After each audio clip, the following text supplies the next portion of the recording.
Graça e paz do Senhor, tudo bem com você? Eu sempre gosto de falar sobre salvação, mas quero compartilhar com você um texto da palavra do Senhor, Gênesis capítulo 13. É um capítulo muito rico e provavelmente nós dividiremos em duas partes ou mais, falando sobre esse capítulo 13.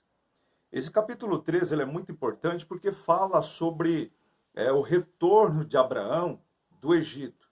Vamos à leitura? Diz assim, capítulo 13, verso 1, vamos ler por hora até o 4, ok? Depois analisaremos em um outro momento os demais versículos aqui deste texto.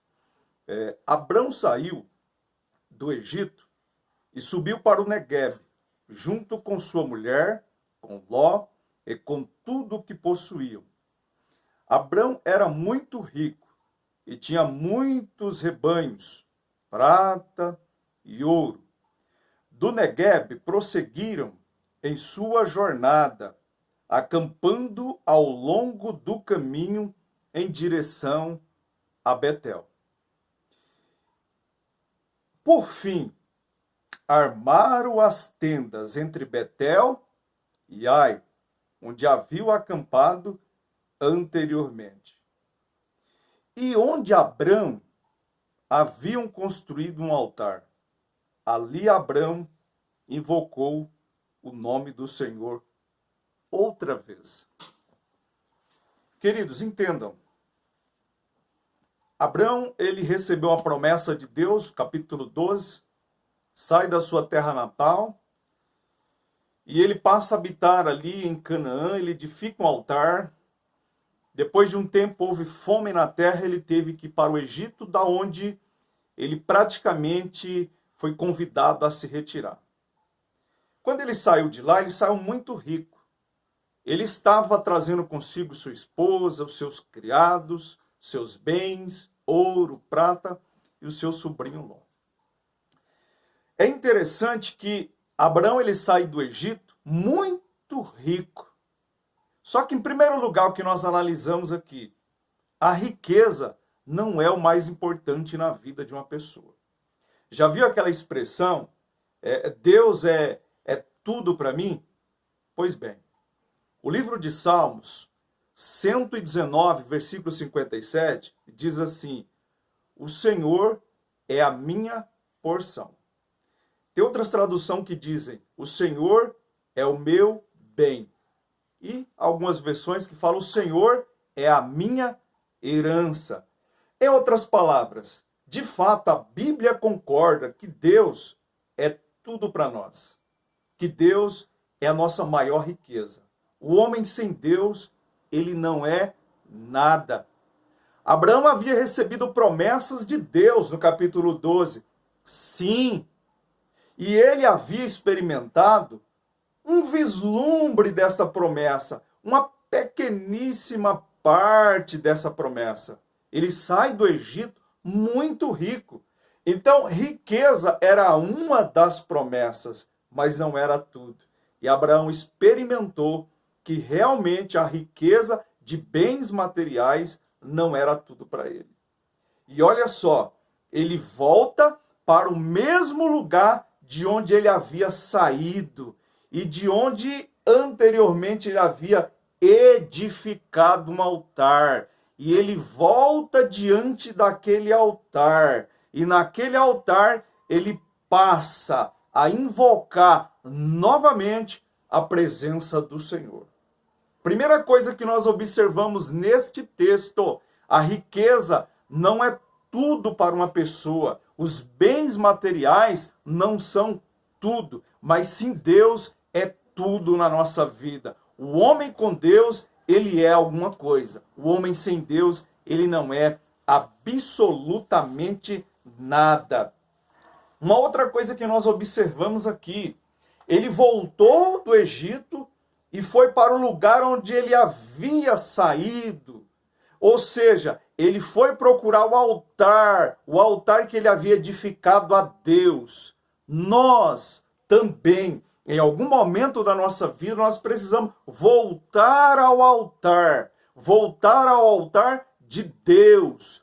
Como assim? Nós precisamos voltar à palavra, voltar à Bíblia, voltar às Escrituras, porque a Bíblia diz cuidar e ter nelas a vida eterna. São elas que testificam de Jesus. Nós precisamos voltar à palavra, voltar ao centro da vontade de Deus. Era ali que Deus havia manifestado a ele anteriormente. Era ali que Deus havia mandado ele edificar um altar. Foi ali que ele começou a dar os seus primeiros passos de fé. Foi ali que ele começou a ter as primeiras experiências de ouvir Deus, de falar com Deus. Querido, e talvez hoje também, você que me ouve, precisa voltar à palavra, voltar à vontade de Deus, lembrar das promessas, lembrar do que ele te prometeu, lembrar de tudo aquilo que você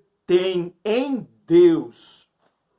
Uma outra coisa que nós observamos aqui, ele não só voltou ao altar, mas ele passou a buscar ao Senhor. Ele voltou a buscar ao Senhor. Olha lá o versículo 4. Vamos reler de novo?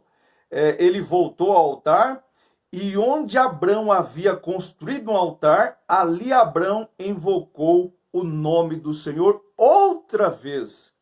O que significa dizer que ele havia enriquecido muito no Egito, mas ele havia esquecido dos princípios fundamentais, que é buscar a face do Senhor. Colocar Deus em primeiro lugar. Nunca esquecer da onde ele nos tirou, de quem nós somos. E nós realmente somos dependentes da graça, do favor, da misericórdia, da proteção e da direção de Deus em nossa vida. Então Abraão voltou a buscar o Senhor como ele fazia anteriormente. Será que hoje algumas coisas estão dando errado na nossa vida porque nós estamos esquecendo de buscar o Senhor? Talvez porque nós estamos esquecendo de colocar Deus em primeiro lugar na nossa vida? A Bíblia fala em Mateus 6,33, mas buscai em primeiro lugar o reino de Deus e a sua justiça, e as demais coisas vos serão acrescentadas. Nós queremos buscar um monte de coisa, só que o mais importante, o principal, nós estamos esquecendo, que é voltar ao altar, voltar à Bíblia, voltar às Escrituras, voltar à vontade de Deus, e em seguida, voltar a buscar a presença de Deus. Lembrar que somos dependentes de Deus. Lembrar que sem Deus nós não somos nada. Lembrar que Ele é o nosso maior bem. Lembrar que Ele é a nossa herança, a nossa porção. E nós devemos buscar ao Senhor todos os dias em o nome do Senhor Jesus, que vive e reina para todo sempre. Queridos, vamos voltar a buscar o Senhor. Vamos colocar Deus em primeiro lugar. Talvez a sua vida esteja uma bagunça. Talvez você que está me ouvindo possa estar pensando, puxa, mas está dando tudo errado. Será que é porque nós não esquecemos de colocar Deus em primeiro lugar? Será que é porque nós não esquecemos de colocar Deus no lugar devido, lugar de honra, lugar de destaque na nossa vida? Ah, mas eu estou buscando, eu estou orando sim. Mas você está fazendo um monte de coisa e colocando as outras coisas em primeiro lugar e deixando Deus em segundo, terceiro lugar. Querido, façamos como Abraão. Volte ao altar. Volte à presença de Deus. O altar é o lugar onde se sacrifica. O altar é o lugar onde você coloca fogo e aonde sacrifica. É evidente que para nós hoje isso é simbólico, é uma figura daquilo que nós devemos fazer de verdade. Voltar ao altar, voltar a buscar a chama da fé, o fogo do Espírito Santo, comunhão com Ele todos os dias. E aí você vai ver que tudo vai melhorar, que você vai voltar a ouvir a voz de Deus, que as promessas vão voltar em o nome de Jesus Cristo. É algo que nós falaremos na próxima parte desta mensagem em nome de Jesus Cristo. Deus abençoe, um forte abraço e fiquem na paz.